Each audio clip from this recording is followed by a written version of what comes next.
somebody who was like, that whole sense of superiority in that moment that they feel over, especially when they're dealing mostly with white skin, that suddenly they start feeling like, oh, she's here to get a visa extended, or he's here to get, and suddenly they have the superiority thing that comes into them, and they start becoming this animal. And for me, the kind of world that CP creates, and he gets into the heads of these people.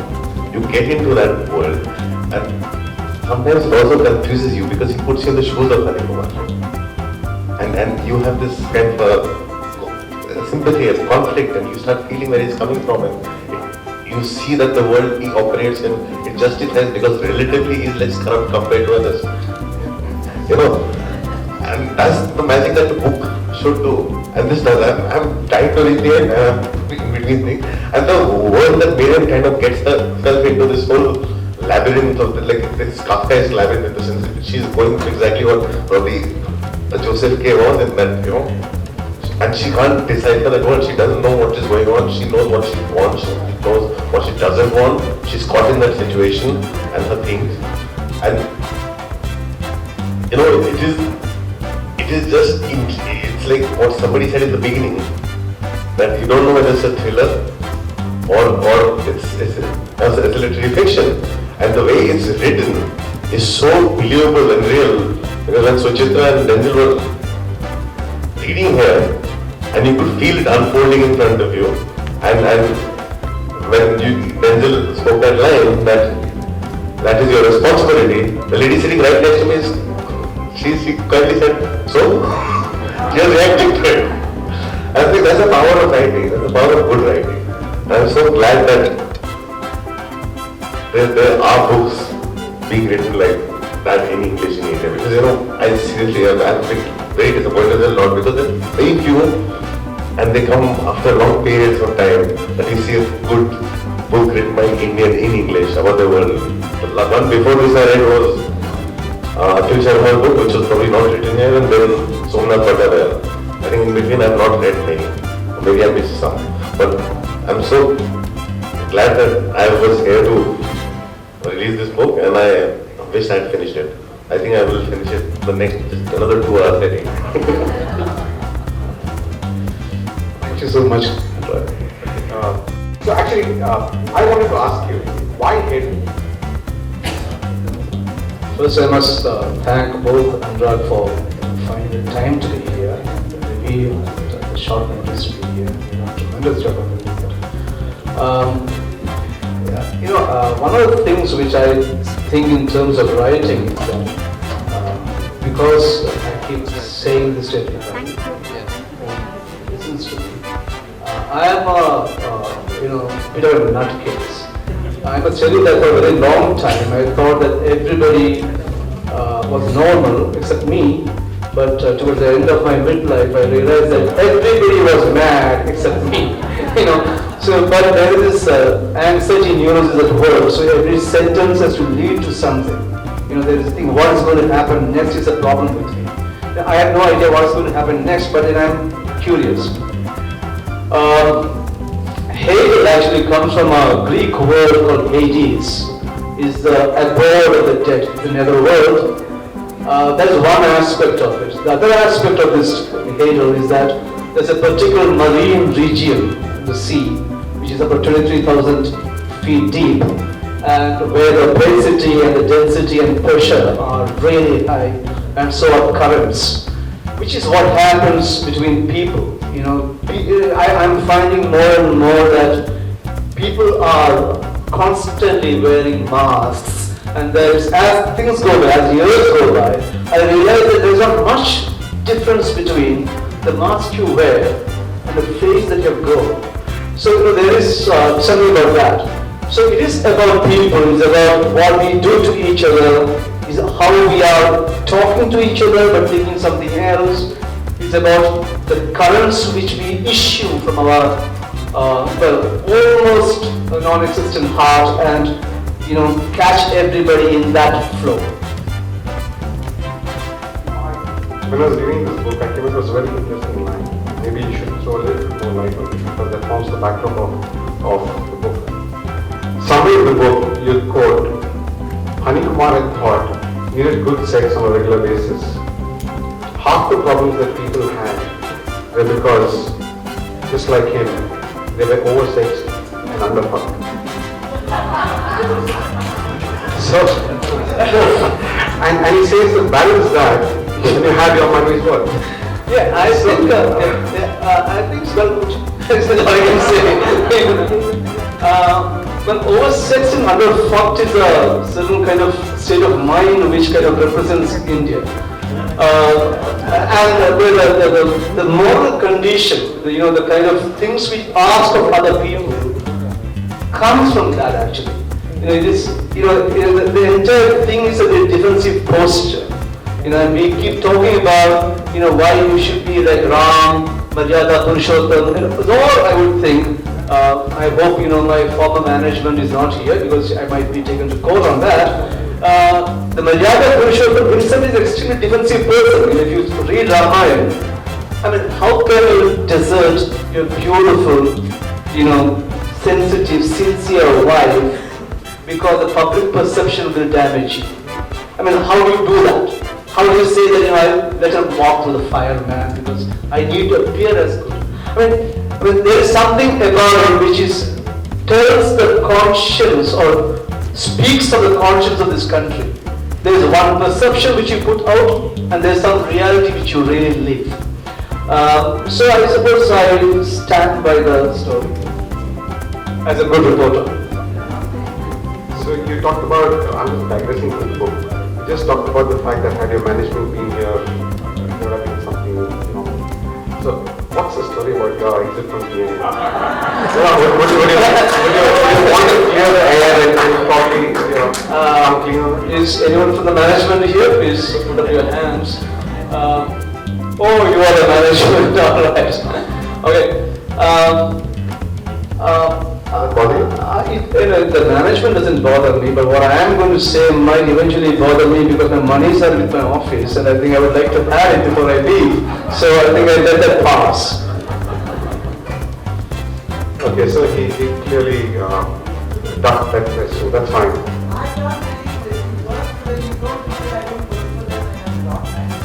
That's what I do. Now I know. This is the whole point. The point is that things are so complex and complex, and that's what we're talking about. With that declaration, would you want to reconsider this? Yeah. I don't think I will say the story till about Wednesday or so. And after that, perhaps, when my band the guys will call me up, we will talk. You talked about Maryada. I completely agree with the whole idea of what they conveyed today is like, oversexed and underfucked. And I absolutely agree with it. No, and I think my question, because I'm going on a complete tangent. When I was reading the book, it took me into the zone. A lot of these Ariel Dorfman who wrote Death in the Brain and the books of Ariel Dorfman. It has a kind of a claustrophobia, your book. It creates that kind of a claustrophobia of that red tape, of that world, the government-owned world where one has to pass through. Right? And that comes from, in the sense, that's why I asked you, I said, did you work on this case? Because that whole, the character study, if the way it comes, it seems like you've lived in that world and you've probably worked for these people and you have had these conversations with them and you've heard them out and their own justification of why and who they are. It's a very astute comment, I tell you why. In the mid-90s, I was a reporter with one of the papers here called Metropolitan Saturday, from which days my friend Seema Kanta is there. So when this happened, primarily I think in South India, Kerala actually, I went to Trivandrum to do a reporting on this thing. And maybe Anurag, how do you come up with characters in your film as well? That's exactly what you answered my question. I actually come across some people and they're going to make you a villain. We know your secret. The thing is, I don't believe there's any much distinction between imagination and reality. Now, you have Spielberg talking about E.T., right? But what is E.T.? It's a green person with the one nose and two eyes and 2 ears, finally 2 hands. So it is just extension of the reality. You can't think of anything outside the real thing, really. Well, that is what your imagination is extensions. It is discovery of patterns. So I believe that quite a few incidents in this book are real. To some extent, of course, I would attribute the connection between them to inspiration, something out of complete. Most of the characters always borrow. I don't know, I think it always depends on the trigger. Something triggers on the movie, and then most of the characters actually borrowed. And I borrow, I'm very bad with giving them names. Like, I was so happy with Hari Kumar. How do you think of Hari Kumar? I'm very bad with names. I always borrow names. And I borrow characteristics from people. And I work very closely with the actors. So my character is not really completely on the paper ever. It's there on the paper, it's kind of a suggestion. And then I start meeting actors. And when I meet actors, and suddenly some actor kind of works for me, that's when the character from the page, it becomes the character. How the two come together. One of the things I've noticed, because I've just done one script for Anand Mahadevan, Gaur Hari Dasta, and it was my first experience, and I loved it. You give one line and you do 93 scenes out of it, and Anand just gets the hell out of the place. So you do 93 scenes, and then you get all good scenes. This is a good scene. I mean, what the hell is that? So anyway, but one thing I'm noticing about the cinema world, and I know I'm going away from HADAL, but still I think I'm very curious to know. One thing I want to know is that unlike, say, Alejandro, for example, or, there are any number of people actually, Surendran, for example, Tarkovsky, for example, Kurosawa, is a great example. All these people put a lot of their biographical thing into the movies. And I'm finding that seems to be some sort of a no-go land for corporate. Is that true? Why is one afraid of expressing one's own problems in visual phrases? I don't know. For me, it's an absolute go-go land. It's not no-go land. That's exactly where I go always. For me, I always interpret everything based on my own personal experience. Even something which is completely, I have not even lived in that world, or something that I've heard of, I interpret it based on how I've lived it. Like for example, the entire gang saw Wasipur. When I don't know how to shoot in Wasipur, it did not lend itself cinematically. So I went back to where I grew up, and I shot the film in exactly the house you see that Manoj Bajpayee lives in is the house I grew up in. So, I go back to my roots and interpret the entire story based on my experience growing up in North India. So all those things, and I get into it personally, and for me, my most key thing is the actors. My script is never independent of the actors. I work very closely with actors. And when the actor comes in is when the character actually finds body. And that's why I am very particular about casting. I'll never cast somebody who doesn't fit the character. So, and that's when the film starts evolving. And for me, the film is a constant evolving process. It's never finished with the script, it's never finished with the shoot. It only finishes on the day of the release. So it is a constant, and that's why it's like most of my films, there's not a single film where I remember I spent less than 9 months to a year on post-production after finishing. Which is why I always also deal with the controversy, something is wrong with the film. That's why it's Interesting. Taking forward Anurag's point, and this is my second last question before I open it up to the crowd. Honey Singh. A bit of a Tory in a swinging session on the top, she comes down and she is going to talk about how the corporate palm should be a symbol of gender equality. She's going to talk about that when the actual corporate falls on her head and she dies. There you go. So what happens is that this is being witnessed by young Hanikumar at the age of 12 from behind a bush where he is playing doctor and nurse with a 13-year-old girl who whose budding breasts actually do not interest him anymore than the triumphant face before she dies of his mother. So these are characters which have a certain kind of social background, and I'm familiar with that background. And I think that those names and the characterization actually are pinned to a great extent on real people. And I think, as I keep saying, the real thing to do actually is to pick the, sometimes I wonder, not about this thing, in fact I'm working on a whole collection of poems. I'm sure that hopefully you got there and look at it later on. It's called Repeat Radio, where one sequence of 29 poems.